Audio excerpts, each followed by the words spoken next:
Istri Crazy Rich Makassar tapi selingkuh dengan 3 ART padahal suami Feni Franz dulu sopir angkot. Inilah tampang Atok Daeng Sila, suami Crazy Rich Makassar. Feni Franz diduga selingkuh dengan 3 orang pembantu. Adapun baru-baru ini tampang suami dari Crazy Rich Makassar, Feni Franz, bernama Atok Daeng Sila viral di media sosial. Perselingkuhan Atok dengan pembantunya dibongkar sang istri merupakan Crazy Rich Makassar, Feni, di akun media sosial Instagram pribadinya. Feni begitu sakit hati saat mengetahui suaminya bermain belakang dengan ART. Feni adalah selebgram pengusaha kaya di Sulawesi Selatan. Ia tak segan-segan merekam sosok 2 orang yang telah mengkhianatinya di rumahnya sendiri. Selama ini Feni selalu memberikan hadiah mewah untuk sang suami, mulai dari kendaraan, uang, hingga barang-barang mahal. Sayangnya Atok tak mampu menjaga kepercayaan sang bos skincare Makassar itu. Ia justru kembali berselingkuh dengan seorang ART di rumahnya sendiri.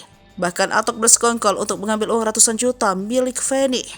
Diakui Feni, ini bukan kali pertama sang suami main serong di belakangnya. Feni juga menyebut bahwa suaminya itu juga sudah pernah selingkuh 12 tahun yang lalu.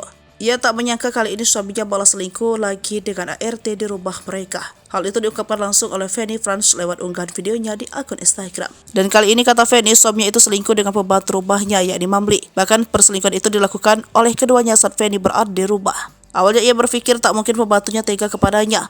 Dia pun sering menegur pembantunya saat memakai pakaian yang disebutnya seksi ketika bekerja di rumahnya. Pada tayangan video unggahan tersebut juga terlihat Feni melabrak suaminya itu lantaran ketahuan selingkuh dengan Mamli. "Apa yang kau lakukan dulu terulang lagi, Mamli? Tega sekali kau Mamli," teriak Feni kepada suaminya dan Mamli.